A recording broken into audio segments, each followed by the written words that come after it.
How do we find the trigonometric functions of any angle? So we've already looked at certain circumstances with 30-degree angles, 45s, and 60s. But how do we find of any angle? So this is basically what you've already learned about opposite and hypotenuse and adjacent, okay?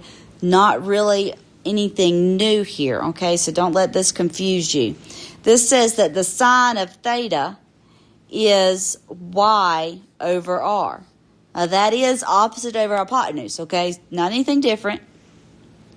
All it's doing is saying that if you've drawn your triangle so that theta is centered so that theta's vertex is at the origin, then sine will be y over r. And we already knew this because when we talked about the unit circle, we said sine is y.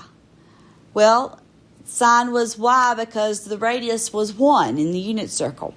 So in any case, then it's going to be y over r, whatever the radius is, 1 or anything else. The cosine is x, so it's x over r. Tangent is y over x, just like it's always been. Cotangent is x over y, just like it's always been. Instead of cosecant being 1 over y, it's r over y, because r can be something other than 1. And secant is r over x. So for the first example, it says we've got a point at 1, -3. So here is point P. It says that is on the terminal side of theta. So we've got an angle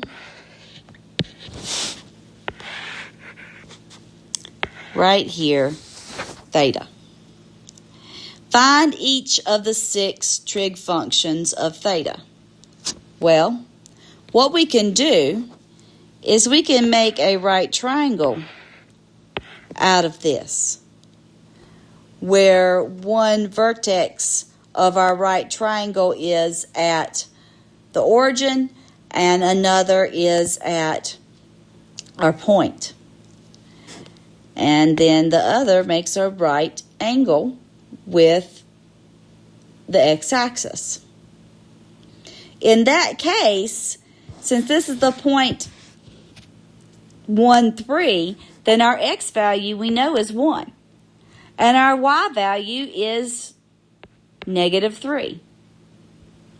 The distance here is 1. The distance here is 3, but we keep it as negative because it is in the 4th quadrant and we want things to come up right. The other thing we need here is the radius, or the hypotenuse, okay? It would be the radius of the circle if we drew it. But anyway, we need the hypotenuse of our triangle. And we can find that using the Pythagorean theorem, r squared equals x squared plus y squared. And so I've just went ahead and took the square root here. And so we've got the square root of 1 plus 9, which is 10. So our hypotenuse of our triangle, or this distance right here, is square root of 10. It's also the distance formula. Anyway, so let's find our 6 trig functions now. We can do that. So assuming our angle is, it's kind of hard to see it, it's right there. Let's make it a different color. There's our angle. That is theta. So sine is opposite over hypotenuse. Or, no, let's say it like sine is y over r, okay? We do need to rationalize the denominator. I'll do it with just this one. So we'll multiply the top and bottom by the square root of 10. And so sine of theta will be negative 3 square root of 10 over 10. Cosine of theta is x over r. So that'll be square root of 10 over 10. Tangent of theta is y over x, or negative 3. Let's see if I can take our picture over.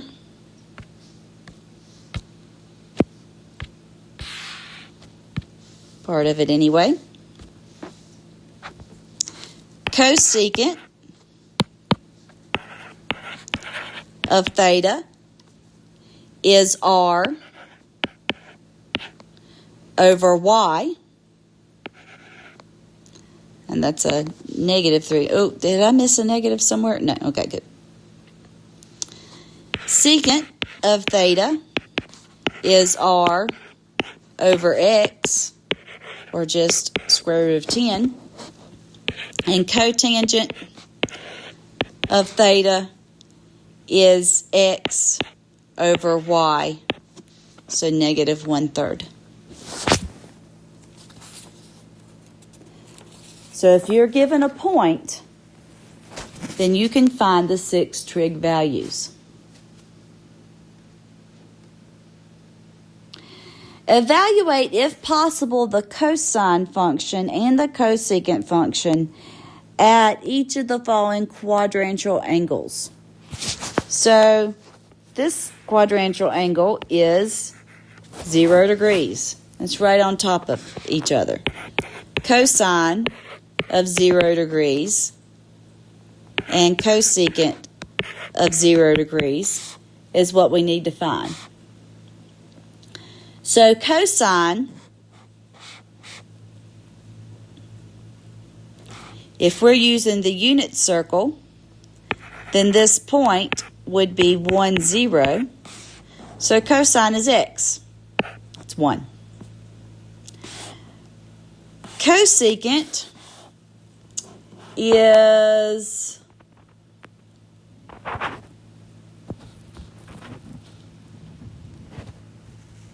r over y. So r here would be 1. Y is 0. So that means in this case, cosecant is undefined. Let's do the same thing for a 90-degree angle. So this point on a unit circle would be 0, 1. So cosine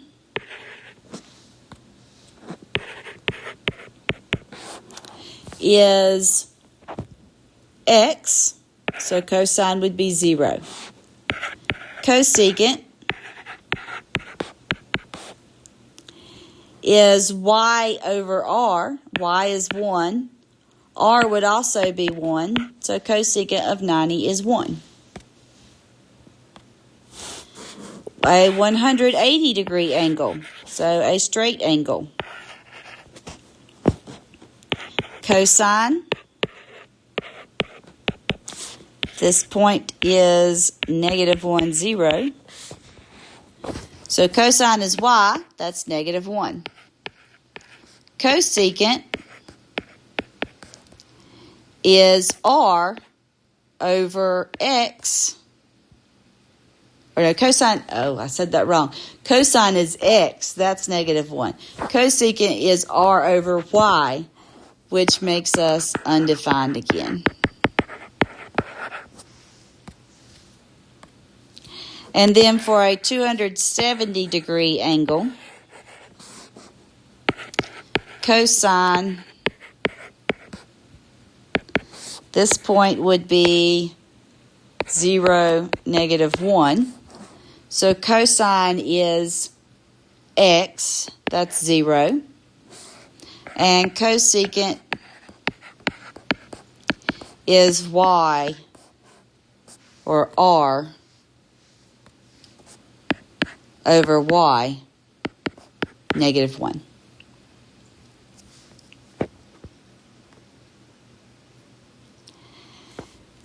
So, in our coordinate plane, we have 4 quadrants. It's split up into 4 quadrants by our x and y axis.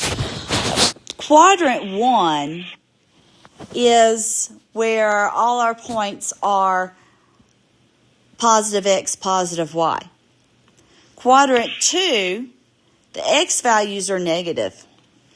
Quadrant 3, the x values and the y values are negative. And quadrant 4, just the y values are negative.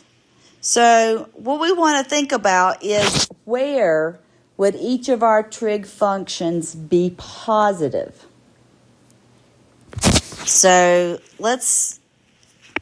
I know it says it on here, but I want you to understand why, okay? So sine is y over r. Cosine is x over r. Tangent is y over x. Cosecant is r over y. Secant is r over x. And cotangent is x over y. Okay, so let's talk about this, starting with quadrant 2. In quadrant 2, the x values are negative. So that means any of these with an x in it are not going to work. So only sine and cosecant are left. Only sine and cosecant have positive y and positive r.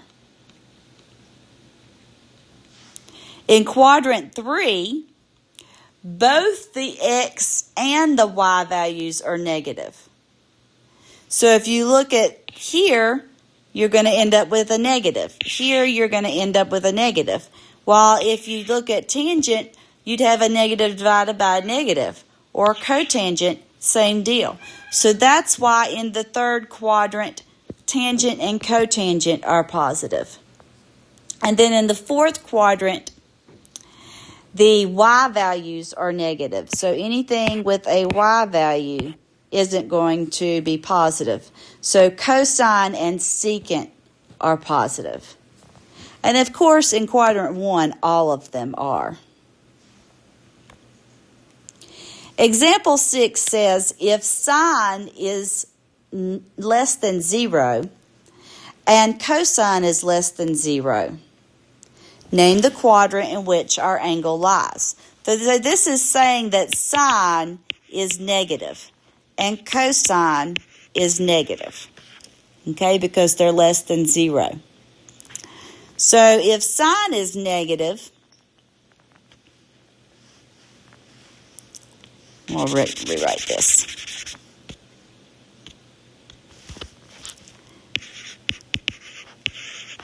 Sine is y over r, and it has to be negative, less than 0.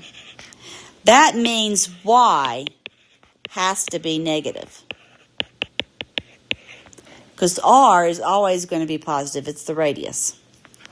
Cosine is x over r, less than 0.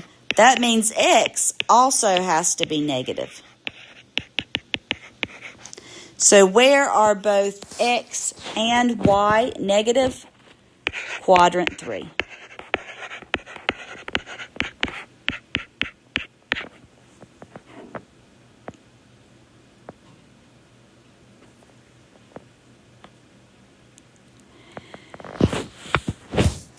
Here we're told that tangent of theta is -1/3. and cosine is negative. Find sine and secant. Okay, so we need to figure out, this is not going to end up where we've got our triangle in the positive in the first quadrant, okay, because we've got negatives here. So we need to figure out if cosine is x over r, and that is less than 0, then that's telling us that x is negative. So we've got to be somewhere over here, either in the second or third quadrant. Now we can also tell that tangent is negative. Now what did I just say about tangent down here? We would end up with a negative over a negative. So it has to be in the second quadrant. Let's write that out. Tangent of theta is y over x. And we've got 1 over negative 3. We can say that because we already know that x is negative. So we know that the negative goes with the x. So that's telling us that x is negative and y, therefore, is positive. So it has to be quadrant 2. So in quadrant 2, we're going to draw our triangle.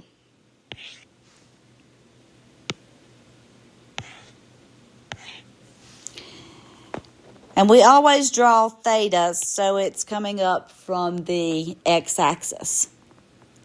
And we're told that the tangent of theta is negative 1/3. Or 1 over negative 3. We've already verified that the x would have to be the negative 3 and the y would be 1. So if we're going to find sine and secant, we need to find r. So r would be the square root of negative 3 squared plus 1 squared. Just Pythagorean theorem. So that'd be the square root of 10.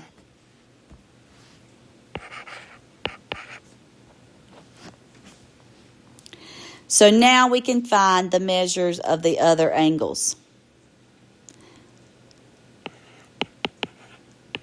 or the other trig values. So sine of theta is y over r. So y value is 1, the radius is 10. So sine of theta must be the square root of 10 over 10. And then we were supposed to find secant of theta. Secant is r over x. R is square root of 10. X is negative 3. So secant is negative square root of 10 over 3.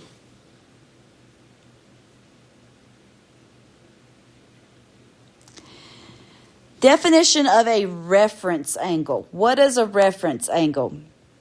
A reference angles will help us when finding the measures of larger angles, okay? So a reference angle, oh, this is kind of cut off down here. Sorry about that. But it's written in your notes, of course. So it says, let theta be a non-acute angle in standard position that lies in a quadrant. Its reference angle is the positive acute angle. We call it theta prime, formed by the terminal side of theta and the x-axis. So you can see in these three pictures here where we've gotten the reference angle from. And so in the first picture, this one says that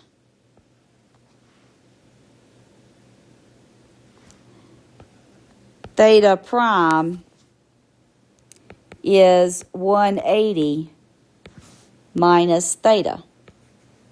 You can see that. In the second picture, theta prime is theta minus 180.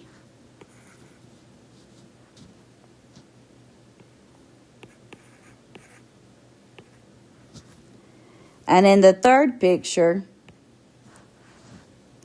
theta prime would be 360 minus theta. So just depending on how it's drawn. So example 8 says, find the reference angle for each of the following angles. So first thing we need to do is draw our angle. It's 210 degrees, so we know it's bigger than 180, but less than 270. 180 would be there, 270 would be there.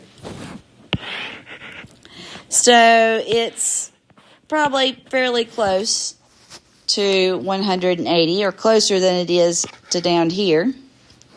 So there is our 210 degree angle. And we want to find the reference angle. We want to find this one. So what would we do? We could take 210 and subtract off 180. And that'll give us our reference angle of 30 degrees.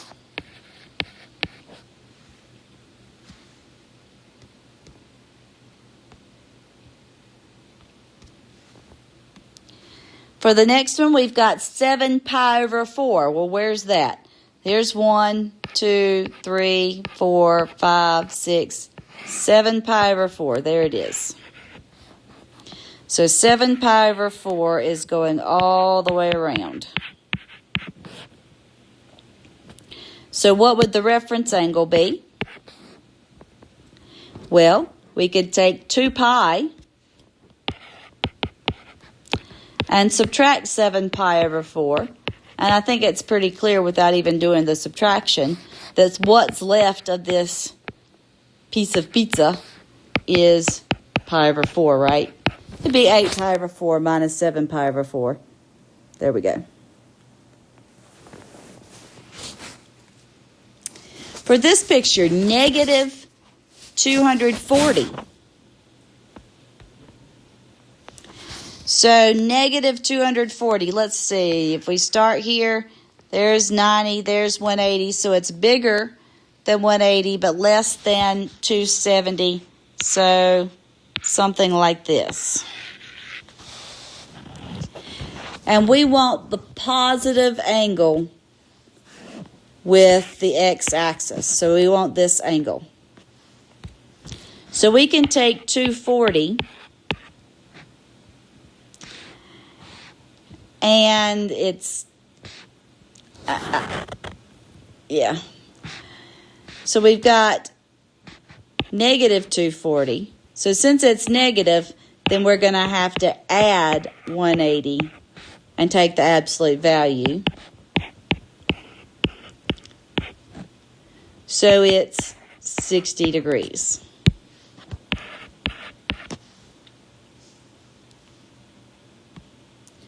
And the last one here, 3.6. Oh, where in the world is that? Let's see. From here to here is pi, and that's 3.14.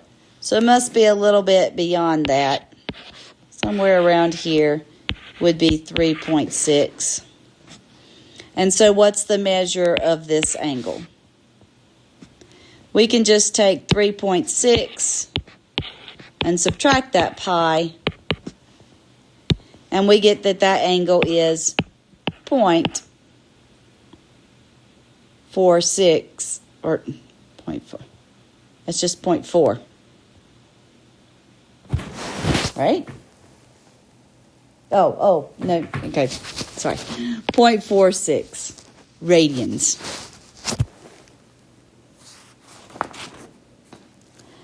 Okay, moving forward. So we've already gone over how to find a reference angle. What if your angle is really, really big or really, really small, going the other direction?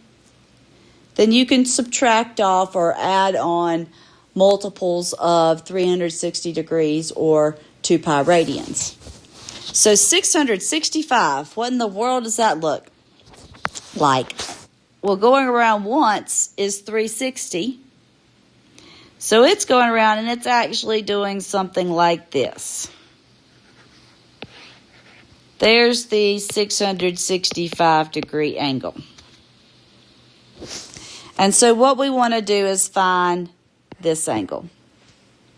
And we can do that by subtracting 360. Because we already know we went around at least once. If we do that, we get 305 degrees. Okay, so what does that tell us? That tells us that going around just from here to here is 305. Now we can find the rest. We can take 360, subtract 305, and that's going to give us that little piece that's left over of 55 degrees.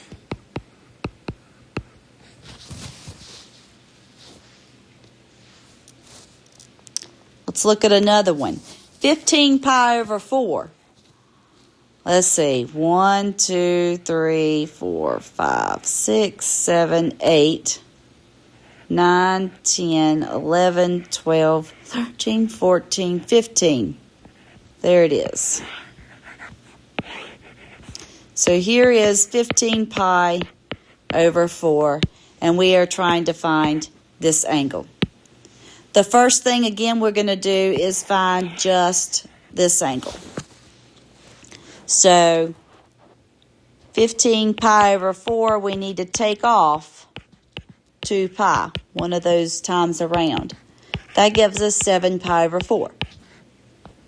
And now, to find what's left, we subtract from 2 pi. And what's left is pi over 4.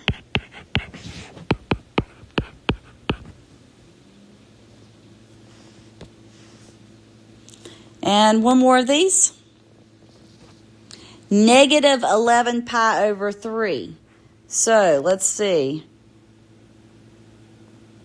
1, 2, 3, 4, 5, 6, 7, 8, 9, 10, 11.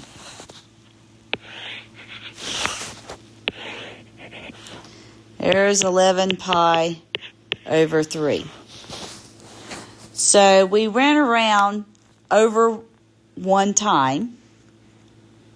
So we need to start by finding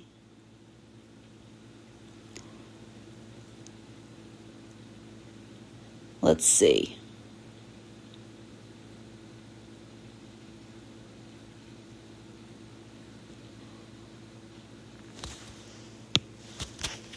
We've got 11 pi over 3 minus 2 pi. That is 5 pi over 3. So what we found here is that angle.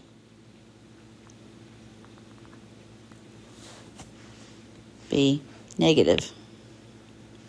Okay?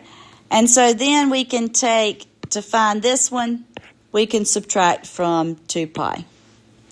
So 2 pi minus 5 pi over 3 is pi over 3.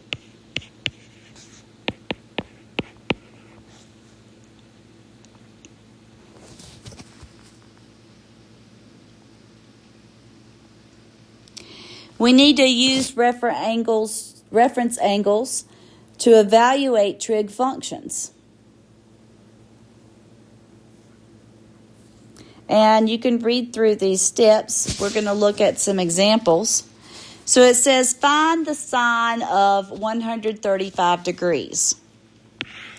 135 is this angle.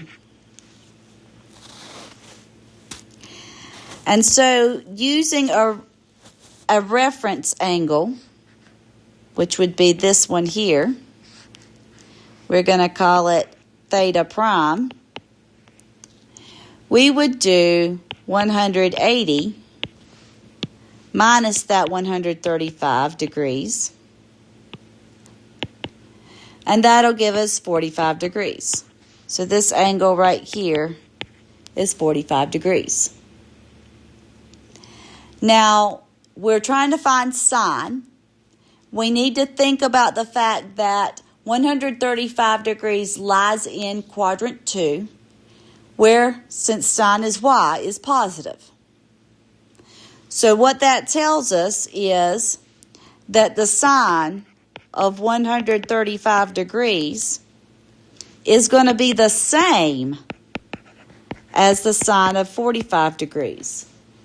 If sine were negative, it would be negative, but it's not in the second quadrant. So it's the same. And the sine of 45 degrees, we know, is square root of 2 over 2.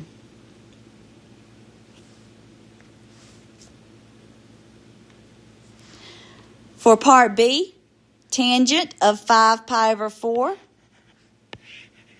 That looks like this. And so we need our reference angle. It would be right here.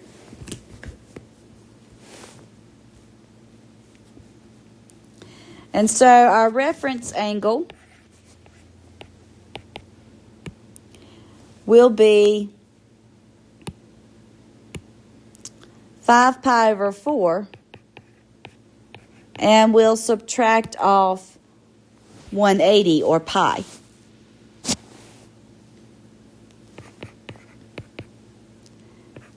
That gives us pi over 4. Okay? Now we're looking for the tangent of 5 pi over 4. And we want to know, well, is that going to be the same as the tangent of pi over 4? In quadrant 3, tangent is negative over negative, so it's positive. So, yes, we can say that the tangent of 5 pi over 4 is equal to the tangent of pi over 4, which is 1.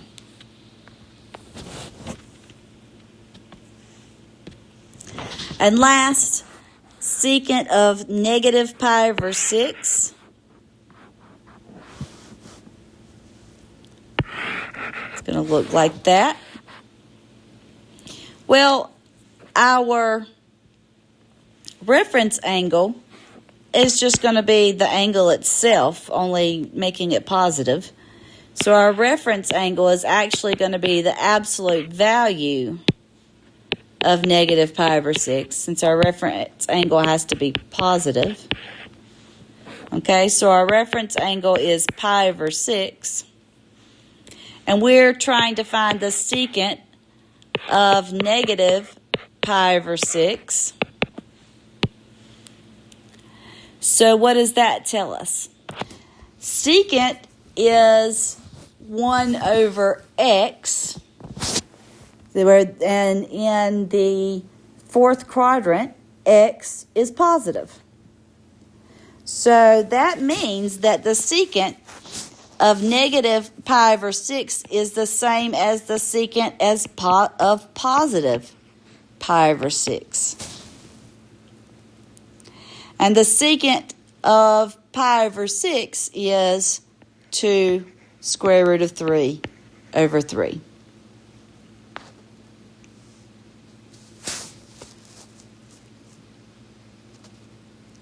For example 11, given that secant is 41 over 40 in quadrant 4, use our identities to find tangent and sine. So let's start by drawing a picture. in quadrant 4.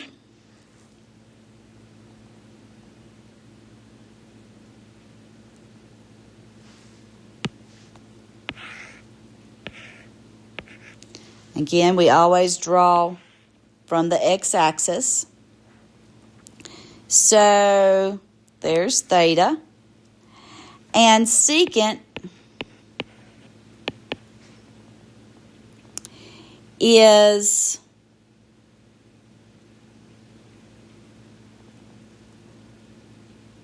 x over r. No. Secant is r over x. Sorry.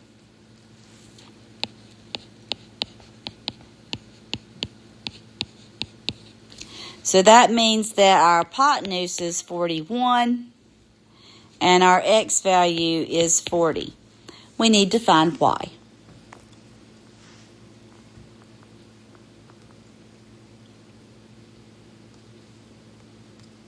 So we've got 40 squared plus y squared equals 41 squared.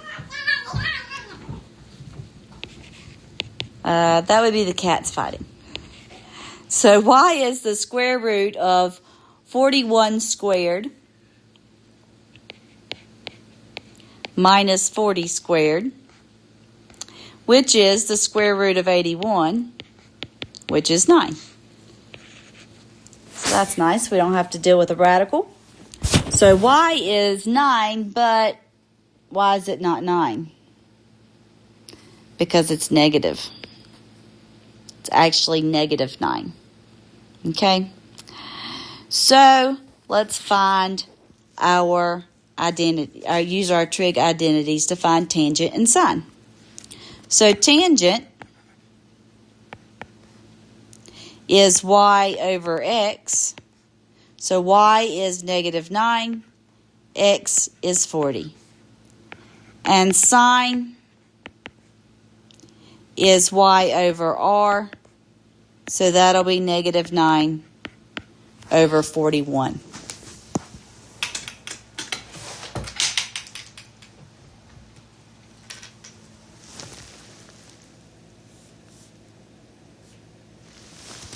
Okay? Almost done.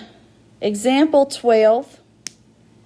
Given that cosine of theta, so this is very similar. Cosine of theta is negative 2 over square root of 5, which is negative 2 square root of 5 over 5, but they put it back with the radical on the bottom to help us out, actually. And that theta is between pi over 2 and pi. Find the exact value of each of the remaining trig functions. So what does that mean? If theta is between pi over 2 and pi, then that means that theta has to be in the second quadrant. So theta makes this angle and this triangle here. We're told that cosine is negative 2 over square root of 5. Cosine is x over r. So that means the x value is negative 2 and the radius is square root of 5. So our next step is to find y, which will be positive. So y is the square root of 5 squared minus negative 2 squared. Or the square root of 1, which is 1. So if y is 1, we can find the remaining trig functions. There's 5 left. So sine, which is y over r, will be square root of 5, or excuse me, y was 1 over square root of 5, which is square root of 5 over 5. I need to move this around a bit to make some more room.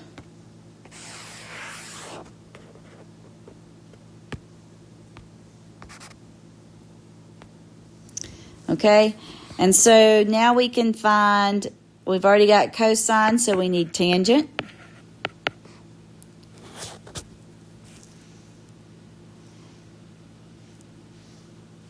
Tangent is y over x. So that's 1 over negative 2. It's negative 1/2. Secant is r over x. That's square root of 5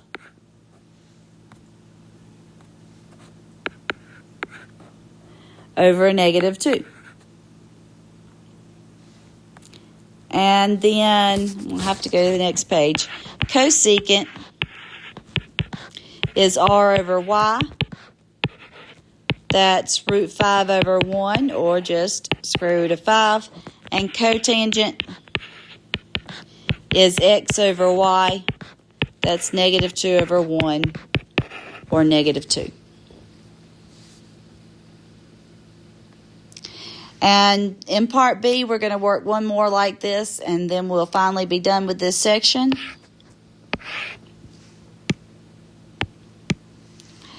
It says if tangent is negative 3 and cosine is less than theta, or cosine is less than 0, find the exact value of each of the trig functions.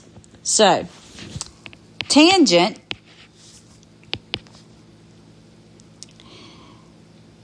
is y over x, and it says cosine is negative. So if cosine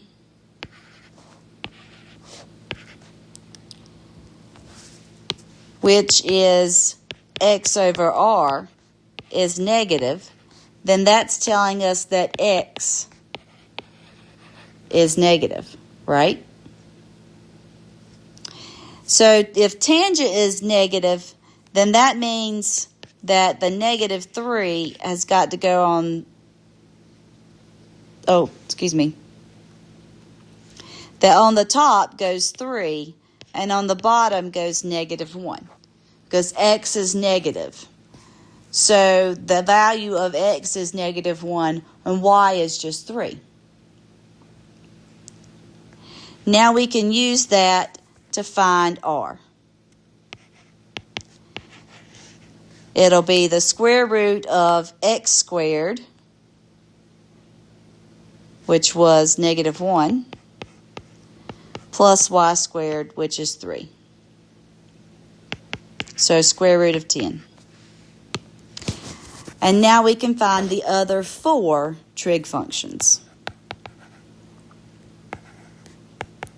Oh, let's draw a picture. So it's if x is negative and y is positive, we must be in the second quadrant.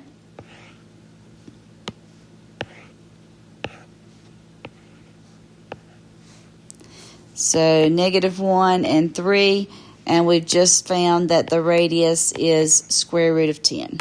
Okay. So sine is y over r. So that's 3 over square root of 10, or 3 square root of 10 over 10. Remember, we have to rationalize the denominator. Cosine is x over r. That's negative 1 over the square root of 10, or negative square root of 10 over 10.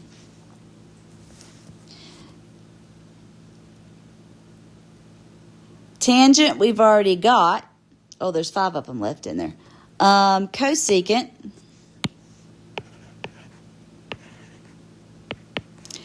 is r over y, so that's square root of 10 over 3. Secant is r over x, so that's square root of 10 over negative 1, which is negative square root of 10. And cotangent is x over y, so that's negative 1 over 3. And I believe that finally concludes our section.